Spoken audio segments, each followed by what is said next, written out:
राजस्थान में आगमन हो गया था, लेकिन यात्रा को कुछ दिन रोका था क्योंकि वो अपने कार्यक्रम के लिए बाहर गए थे। आज वो धौलपुर होते हुए मध्य प्रदेश में जाएंगे और यात्रा लगातार आगे चल रही है। इसके बाद राजस्थान दोबारा आना होगा 7 तारीख को, फिर महाराष्ट्र गुजरात करने के बाद मुंबई में समापन है। यात्रा का उद्देश्य राहुल जी का पहले भी आप जानते हैं कि लोगों से जुड़ना है, जिनको न्याय नहीं मिला उनको न्याय दिलाना है, जो वंचित वर्ग है, महिला हैं, किसान हैं, नौजवान हैं, जिन लोगों की बात को सुना नहीं जाता, उनकी आवाज़ को ताकत देने का काम राहुल जी कर रहे हैं। और राजस्थान में जैसे कि आप जान रहे हैं कि जब पिछली बार राहुल जी ने यात्रा की थी बहुत भारी व्यापक नशा पड़ा था उसका। आज भी देश में जो हालात बने हैं, मैं समझता हूँ उसमें न सिर्फ कांग्रेस पार्टी लेकिन हमारा जो इंडिया अलायंस है उसको भी बहुत बल मिल रहा है। लगातार हमारे अलग अलग दलों के साथ सीट शेयरिंग के समझौते हो रहे हैं।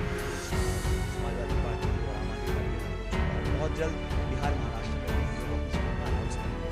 राहुल जी की कोशिश है कि 10 साल की जो सरकार है दिल्ली में, उससे सवाल पूछे कि वो सरकार है जिसने 147 सांसदों को एक साथ निलंबित करने के बाद चोर दरवाजे से बिलों को पास के पार्लियामेंट में संवाद करते नहीं हैं, जवाब देते नहीं, महंगाई बेरोजगारी पर ध्यान देने को तैयार नहीं है। तो मुझे लग रहा है कि देश में बदलाव होगा। और अभी मैं हाल ही में 2-3 राज्यों में गया था, केरल में, आंध्र प्रदेश में। वहाँ पर मुझे लगता है कि कांग्रेस पार्टी का परफॉर्मेंस बहुत अच्छा रहेगा। हम लोग चाहते हैं कि सरकार की जवाबदेही तय हो, संवैधानिक संस्थाओं को जो धीरे धीरे जो नियमित रूप से कमजोर करने का जो काम कर रही है सरकार, उसके खिलाफ जनता का आक्रोश है। और मैं समझता हूँ आज जो किसानों के साथ, विशेष रूप से नौजवानों के साथ अनदेखी हो रही है, उसका जवाब जनता देगी वोटों के माध्यम से। बहुत जल्द अगले 2-3 दिनों के अंदर हमारी मीटिंग समाप्त होंगी और जो सीईसी है कांग्रेस पार्टी में सेंट्रल इलेक्शन कमेटी है, वही अंतिम निर्णय करती है कि किस व्यक्ति को कहाँ से लोकसभा टिकट देना है। और कई दौर की चर्चाएँ हो चुकी हैं और बहुत जल्द मुझे लगता है कि दिल्ली से टिकटों के उम्मीदवारों की घोषणा हो जाएगी। देखिए, चुनाव में हार जीत होती रहती है, लेकिन भाजपा और कांग्रेस का जो जीत का अंतर है वो 1.5% है, तो बहुत ज़्यादा अंतर नहीं था। और ऐसी बहुत सी सीटें हैं जहाँ पर मुझे लगता है कि कांग्रेस पार्टी को कामयाबी मिलेगी।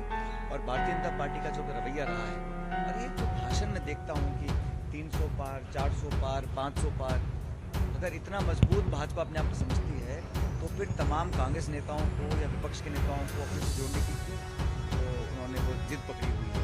कहीं ना कहीं असुरक्षा जहन में है, क्योंकि वास्तविकता अलग है। यही 2004 में हुआ था जब वाजपेयी जी प्रधानमंत्री थे तो इंडिया शाइनिंग का नारा दिया था।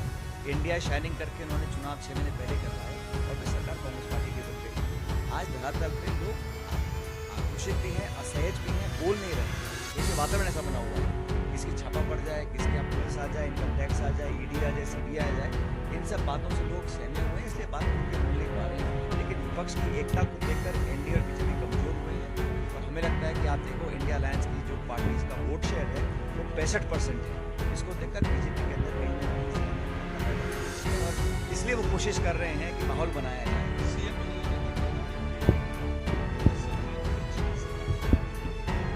मैं किसी पर कॉमेंट नहीं करता हूँ, लेकिन पिछले 2-1 महीने में जो एक शुरुआती रुझान आता है नई सरकार, कोई भी सरकार जब नहीं बनती है तो एक सकारात्मक और एक पॉजिटिव मैसेज आता है। ये सरकार मुझे लगता है ऐसा कर नहीं पाई, क्योंकि खिंचाव भी है, कन्फ्यूजन भी है और एक प्रभाव जो है अफसरशाही ज़्यादा हावी है। पॉलिटिकली जो संदेश देना चाहिए था, हुकूमत वाली सरकार जब बनती है तो एक कॉन्फिडेंस आता है, लेकिन वो बिल्कुल गायब है। और जनता भी से गाँव में काम नहीं हो रहा है। गाँव में जो विकास के काम सब ठप कर रही है, जाँचें हो रही हैं, समीक्षा हो रही है, निरीक्षण हो रहा है, लेकिन काम नहीं हो रहा। घोषणाएं हो रही हैं, अब पानी को लेकर राजनीति की जा रही है, अलग अलग समझौते कर रहे हैं, लेकिन राजस्थान के हितों की रक्षा कौन करेगा? चुनी सरकार को करना चाहिए, स्पष्टता से बताना चाहिए, पारदर्शी तरीके से बताएं कितना पानी मिल रहा है, कितना मिलेगा। अब सिर्फ धन्यवाद हो रहा है, प्रचार हो रहा है और प्रोपेगेंडा हो रहा है, लेकिन पब्लिक सारी बातें हो रही है।